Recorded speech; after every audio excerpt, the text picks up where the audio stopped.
Assalamualaikum warahmatullahi wabarakatuh. Perkenalkan, nama saya Agil Amarta, NIM 1916030022. Baiklah, saya akan mempresentasikan bisnis plan saya, yaitu Pelangi Putu Ayu.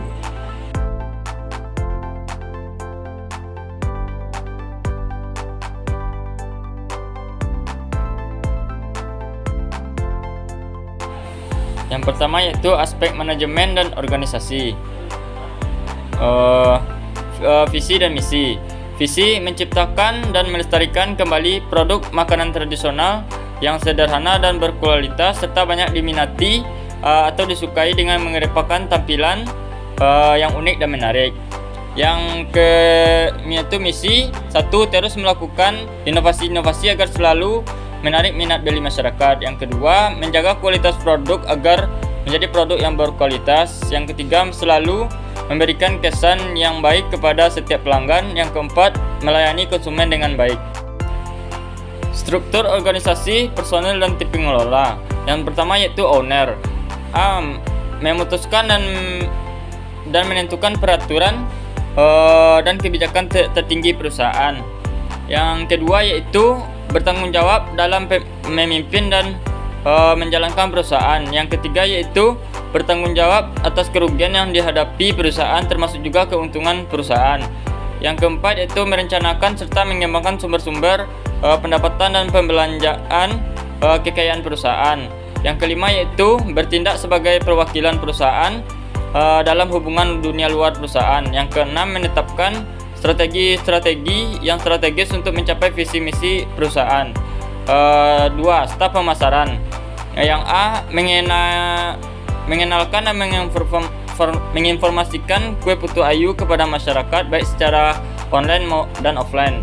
Yang kedua, menyediakan dan mengatur kue putu ayu sesuai dengan pesanan dan keinginan pelanggan. Yang ketiga yaitu mengatasi jarak dan waktu tempuh seefisien mungkin. Yang keempat, mengevaluasi hasil pemasaran produk. Yang kelima, melakukan pemasaran dan promosi secara terus-menerus. Tiga yaitu staf administrasi dan keuangan. Yang A, memanajemen dan dana keluar maupun dana masuk untuk kepentingan industri. Yang kedua, dapat memanajemen dokumen dengan baik dan dimengerti sistemika, pencatatan serta pemberkasan. Yang ketiga, mampu berkomunikasi dengan baik kepada pelanggan.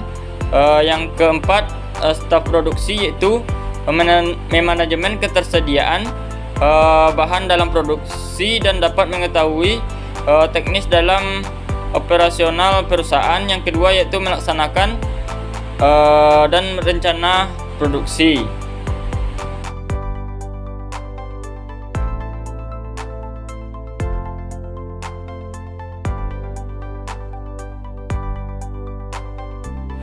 Selanjutnya yaitu aspek pasar dan pemasaran.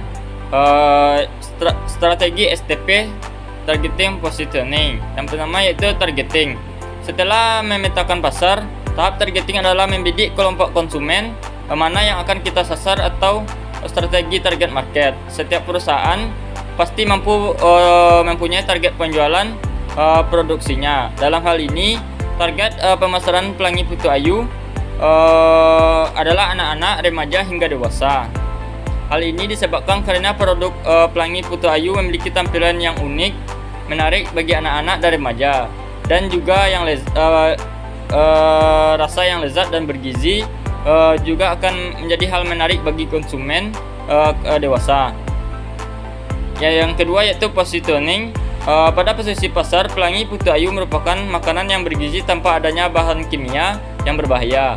Saya juga berinovasi pada warna putu ayu yang berbagai varian rasa yang lezat dan memiliki kandungan yang bergizi dan mampu memberikan kesan cantik dan lezat agar konsumen lebih tertarik. Selanjutnya yaitu aspek pemasaran. Yang pertama yaitu segmen pasar. Target konsumen adalah masyarakat di daerah sekitar dan semua golongan baik usia muda maupun tua. Yang kedua, strategi pemasaran yang dalam penjualan dan pemasaran produk ini ada beberapa strategi yang digunakan yaitu menetapkan harga yang murah agar semua masyarakat dapat menjangkau harganya. Yang kedua, tempat penjualan yang cukup strategis. Selanjutnya yaitu melakukan pelayanan yang terbaik, memenuhi kepuasan dan permintaan konsumen. Yang tiga, promosi dengan memasang papan nama di tempat usaha dari mulut ke mulut oleh konsumen yang pernah membeli dan mencoba. Selanjutnya yaitu promosi lewat sosial media. 4. Penetapan harga. Penetapan harga jual produk ini dengan menggunakan metode BEP. Yang kelima, distribusi. Sistem penjualan yang digunakan dalam penjualan produk ini adalah langsung dan menerima pesanan lewat telepon. Selanjutnya yaitu analisa pesaing. Untuk saat ini mempunyai beberapa pesaing seperti pedagang kue di pasar tradisional. Walaupun Putu Ayu adalah sudah sedikit demi sedikit menghilang saat ini, namun pengaruh pesaing terhadap penjualan Putu Ayu sedikit berpengaruh karena pesaing sudah terlebih dahulu berjualan dan juga tempat berjualan yang cukup strategis, sehingga banyak orang yang melakukan aktivitas di sekitar tempat tersebut dan sering membeli Putu Ayu di sana. Namun dengan Putu Ayu yang berinovasi dengan adanya varian rasa dan warna, saya yakin bahwa saya mampu bersaing dengan pedagang yang lain, karena rata-rata pedagang yang lain hanya menjual Putu Ayu dalam satu varian saja. Komposisi produk. Bahan: 3 butir telur, 1000 gram gula pasir, 50 gram tepung beras, 100 gram tepung terigu, 50 ml air daun suji, perisa jeruk serta stroberi, 50 gram santan kental instan, 3 tetes pewarna hijau muda, kuning dan merah, 1/4 sendok garam. Bahan alatnya: 100 gram kelapa parut kasar, 1/8 sendok garam, alat cetakan bunga Putu Ayu, periuk kukus, kompor dan gas. Selanjutnya yaitu cara pengolahan. Yang pertama, aduk rata semua bahan alas. Yang kedua, tata kelapa di atas cetakan Putu Ayu yang dioles tipis minyak, tekan-tekan sedikit supaya agak padat. Yang kedua yaitu kocok telur dan gula pasir sampai mengembang. Selanjutnya yaitu masukkan tepung beras dan tepung terigu sambil diayak bergantian dengan campuran air daun suji, jeruk maupun stroberi, santan instan, pewarna dan garam sambil dikocok rata. Selanjutnya tuang adonan ke dalam cetakan yang beralas kelapa. Selanjutnya kukus selama 15 menit di atas api sedang sampai matang. Selanjutnya itu pengemasan produk. Jika konsumen memesan dengan cara take away, maka saya akan mengemas produk saya dalam kemasan kotak plastik bening. Jika untuk pesanan langsung, dapat disusun menggunakan piring saji.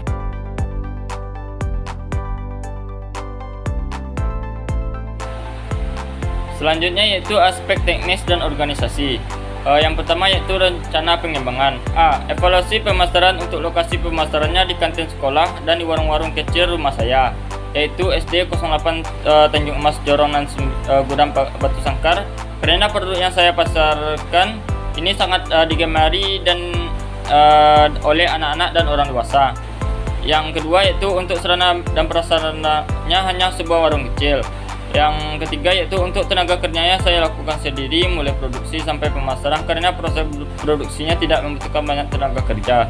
Yang keempat, bahan utama dari produk saya itu tepung terigu, beras, telur, pewarna, kelapa parut dan garam. Yang selanjutnya itu bahan untuk tempat produksinya itu hanya dilakukan di dapur rumah saya. Yang selanjutnya untuk memulai bisnis insya Allah akan saya segera mungkin.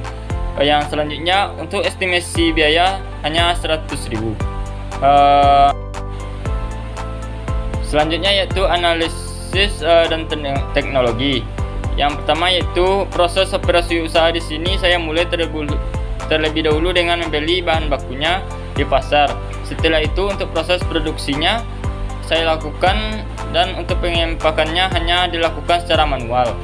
Yang kedua yaitu untuk kebutuhan dana operasinya sendiri sekitar 100.000 dengan rincian telur 32.000, tepung beras 9.000, tepung terigu 8.000, garam 10.000, kelapa 20.000, pewarna 20.000, gula pasir 11.000. Selanjutnya di sini saya belum menggunakan teknologi karena usaha yang saya lakukan masih dibilang produksi skala kecil.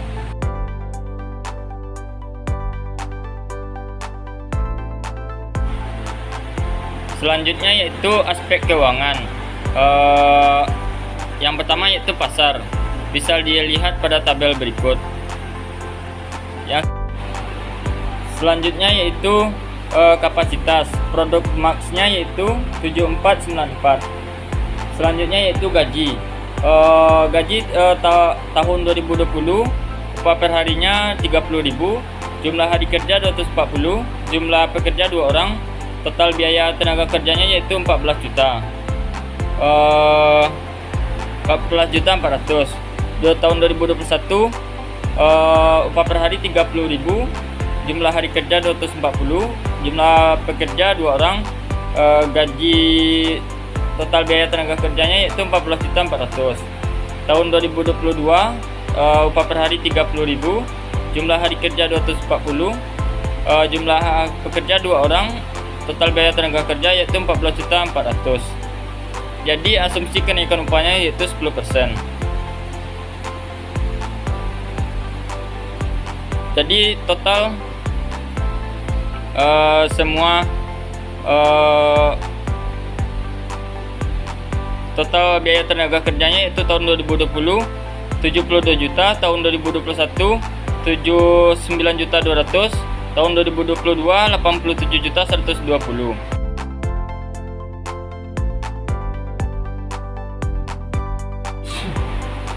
Selanjutnya yaitu investasi.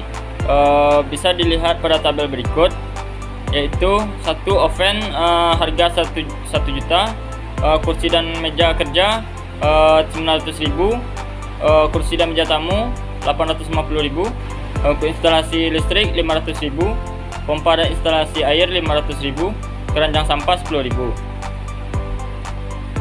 Jadi total investasinya yaitu 5.530.000, total penyusutan 1.474.667 rupiah. Selanjutnya yaitu biaya produksi. Bisa dilihat pada tabel berikut. Jadi total kebutuhan dana tahun pertama sama dengan total investasi tambah biaya produksi tahun pertama yaitu 322.449.506 rupiah. Selanjutnya yaitu sumber dananya. Kebutuhan dana 322.449.506 rupiah. Modal sendiri yaitu 322.449.506 rupiah. Selanjutnya yaitu HPP. Total biaya bahan bakunya yaitu 228.094.83925. Total biaya WIP-nya yaitu 242.494.83925. Total BOP-nya yaitu 82.977.66667. Jadi harga pokok produksinya yaitu 325.472.50592. Harga jual produksinya yaitu 431.721. Selanjutnya yaitu laba rugi. Hasil penjualannya tahun 2020 358.019.757. Tahun 2021 295/982.311. Tahun 2022 370.632.578. Jadi harga jualnya yaitu tahun 2020 431.721 rupiah, 2021 453.037 rupiah, tahun 2022 475.972 rupiah. Selanjutnya yaitu cash flow. Bisa dilihat pada tabel berikut. Modalnya yaitu 322.449.506. Penjualannya yaitu 358.019.757. Depresiasinya yaitu 1.474.667 rupiah.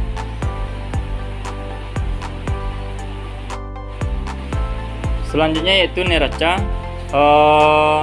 Aktiva lancarnya yaitu kas, aktiva tetapnya yaitu peralatan dan perlengkapan, akumulasi depresiasi. Total aktivanya yaitu 319.747.781 rupiah tahun 2020. Tahun 2021 208.4